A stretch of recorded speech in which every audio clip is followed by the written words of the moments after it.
இயக்குனர் பேரரசு அவர்களே மற்றும் மேடையில் வந்திருக்கும் இயக்குனர்களே,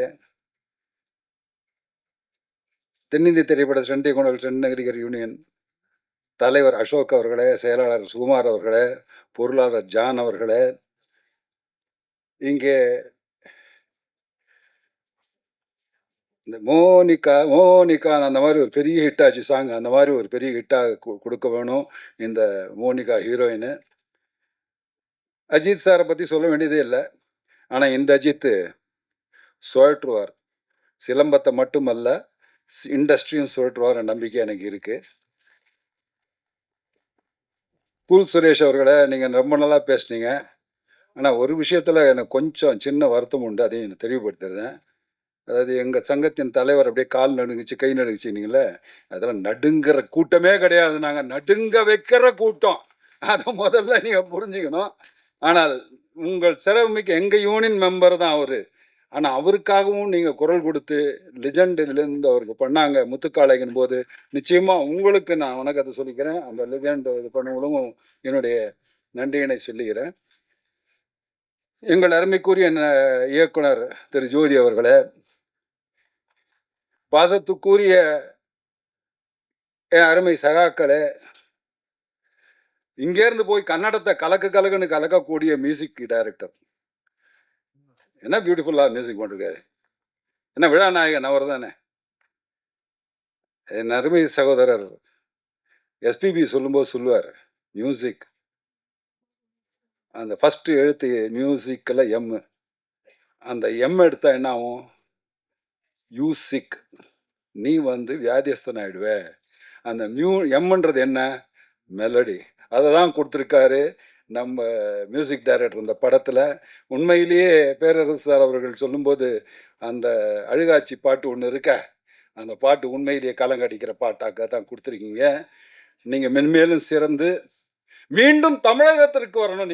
இப்போ கர்நாடகாவில் போய் குந்திருக்க வேண்டாம், நேராக இங்கே பெரிய ஆளாக ஆகணும் அப்படிங்கிற வாழ்த்துக்களை உங்களுக்கு சொல்லிக்கிறேன். அதே போல் நடித்த நடிகர்கள் அத்தனை பேரும், புலிக்கு பிறந்தது பூனை ஆகாது, அஜித் ஆகட்டும், ஹரீஷ் ஆகட்டும், என்னங்க ஞாபகம் இருங்க நீ ஒன்றும் சொல்ல, ஹரீஷ் ஆகட்டும், ரெண்டு சிங்கக்குட்டிங்க. நான் போன விழாவிலேயே அவர்களை நான் பாராட்டிட்டேன். எக்கச்சக்கமாக கலைகளை தெரிஞ்சு வச்சுட்டு வராங்க. அதுதான் இந்த கூட்டத்தினுடைய சிறப்பு. உண்மையை சொன்னா, வெள்ளக்காரன் இந்தியா மேலே படையெடுத்து வந்ததே வேற எதுக்காகவும் இல்லை, கருப்பு தங்கம் அதுக்கு தான் வந்தான், வேற எதுவும் இல்லை. கருப்பு தங்கம்ங்கிறது என்னன்னு தெரியுமா உங்களுக்கு? மிளகு எங்கேயுமே இல்லை. அது எங்கே இருந்தது? கேரளாவில் படம் தான் வந்தது சகோதரரே. முதலில் வந்தது தமிழில் தான், அதுவும் பொள்ளாச்சி கிட்டேருந்து தான் வந்தது. பொள்ளாச்சி சைடில் மலை மேலே தான் வளர ஆரம்பிச்சது மிளகு. அந்த மிளகை ஒழிச்சு அவங்ககிட்ட அடித்து உதச்சி சாகடிச்சு எடுத்துகிட்டு போவாங்க. அப்போ அவனுக்கு கிடைச்ச ஒரே ஒரு ஆயுதம், அந்த மூங்கில வெட்டி சுத்துனா அதுதான் சிலம்பம். அதுதான் முதல் கருவி, அதுதான் முதல் ஆயுதம். எடுத்து சுத்துனதுல சுத்துனா ஓட விட்டான். கப்பல் ஏறி ஓடி போனவன் திரும்பி வரவே இல்லை. நமக்குள்ள நம்ம கிட்ட இருக்கக்கூடிய பக்கத்துல அக்கத்துல இருக்கிறவங்கலாம் இருக்கானுங்களே, நைஸா பிளாக் கலர் விற்கிற மாதிரி வித்துட்டானுங்க எல்லா மிளகையும். கடைசியில் எல்லாத்தையும் தானே விற்றாங்க, மஞ்சள் மிளகு எல்லாம் போய். இப்போ நம்ம ராயலிட்டிக்கு நம்ம சாப்பிட்றோம்ல, இப்போ எங்கே நம்மகிட்டே இருக்குது? இந்தியாவிலே இருக்குது இல்லையா? இதான் இந்த சிலம்பத்தினுடைய ஒரு பெரிய இந்த அறிவுகளெல்லாம் எனக்கு போட்டியவர் எங்கள் தந்தையார். அவர் சுவாமிநாதன் சொல்லி எம்ஜிஆருடைய படங்கள் அத்தனைக்கும் அவர் தான் பண்ணுவார். என்டி ராமராவ் படங்களுக்கு பண்ணுவார். அவரும் சிலம்ப பயிற்சியில் சிறப்பாக கொடுப்பாரு. அவருக்காகவே அந்த எம்ஜிஆர் திடல்னு ஒன்று இருக்குது. இப்போ எம்ஜிஆர் ஸ்கூலாக இருக்குது பாருங்கள், அது எம்ஜிஆர் திடல். அங்கே தான் வடபழனியில் இருக்கக்கூடிய அத்தனை ஸ்டண்ட் நடிகர்களையும் பயிற்சி வீட்டு 2 கிளாஸ் நடக்கும். ஒன்று சோடு, இன்னொன்று சிலம்பம். அவர் படத்துலேயே அவர்கிட்டயே கோச்சிட்டு போய் விஜயபுரி வீரன் ஒரு படம் பண்ணுறாரு. ஒரு சோடு ஃபைட்டு படம். சோடு ஃபைட்டு படத்தில் கம்பு எப்படி வரும்? கம்பு சுத்த முடியுமா? கொண்டாடுறாரு பாருங்க தெளிவா. சோடில் எடுத்துகிட்டு வந்தாங்க, டப்பு டிப்புன்னு அடித்தா எல்லா ஈட்டி முனையும் கட் ஆயிடுச்சு. இப்போ மிஞ்சி இருக்கிறது என்ன? கம்பு. உடனே சிலம்பம் சுத்த ஆரம்பிச்சிட்டாங்க. அதுவும் வெற்றிகரமான பெரிய வெற்றியை ஈட்டின படம். அவ்வளோ பெரிய வெற்றியை ஈட்டிய படம். அதனால என்ன ஆச்சு, அந்த சிலம்ப கலை வளராச்சு. அந்த அந்த நேரத்தில் என்னன்னா, தனிப்பட்ட ஒருவர், நான் தவறா சொன்னேன், எங்க அப்பா என்ன செருப்பால அடிக்கட்டும் அப்புறம். ஏன்னா, ஒருத்தர் தனிப்பட்ட சாமிநாதன் மாஸ்டர் நல்லா பண்ணார். சோமு மாஸ்டர் நல்லா பண்ணார். இன்னொரு மாஸ்டர் நல்லா பண்ணார். இப்படித்தான் கலைகள் விரிந்து இது இருந்ததே தவிர, தனிப்பட்ட முறையில பேரு. அதுல வந்து. ஆனால் அந்த பேருக்கெல்லாம் இங்க ஒருத்தர் இருக்காரு, ஒரு சொந்தக்காரர்.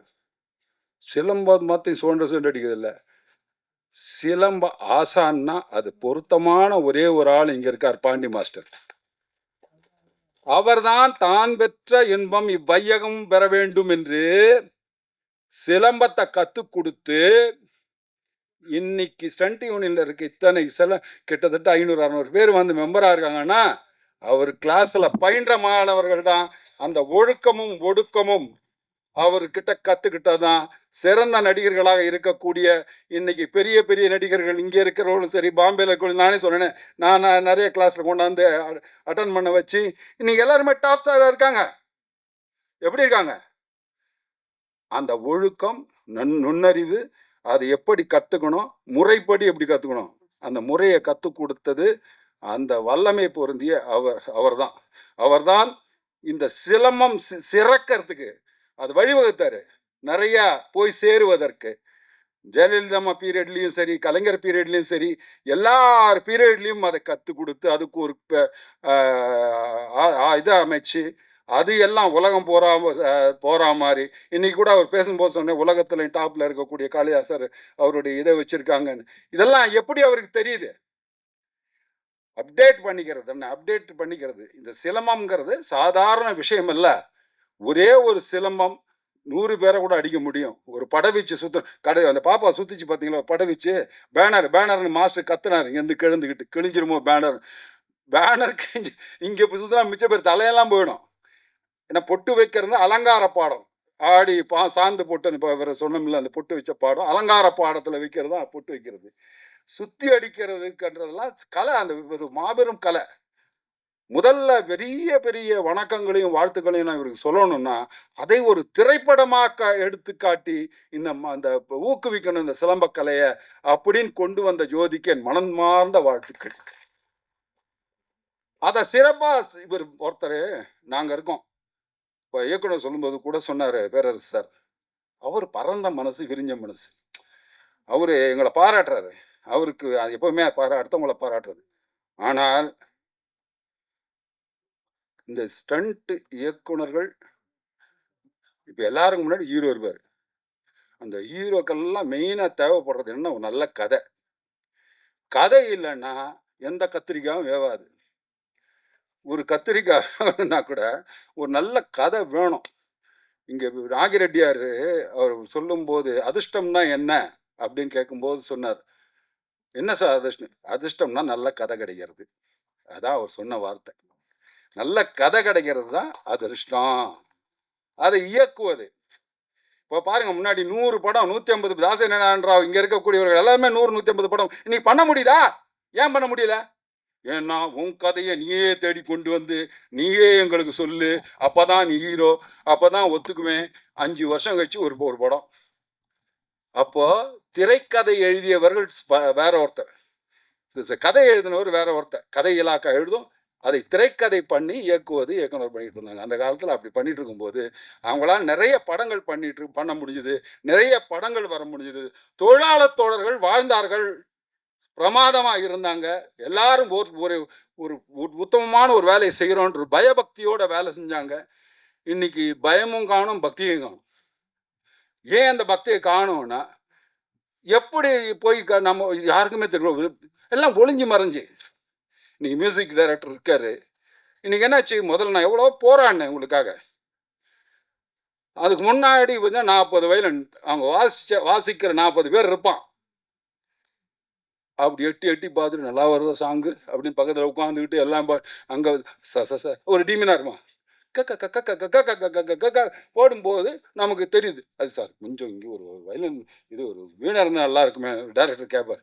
டாடம் ஆடம் ஏன் அது நான் வீட்டை விட்டு வெளில போகிறேன் போண்டுவான் ஆடியன்ஸு.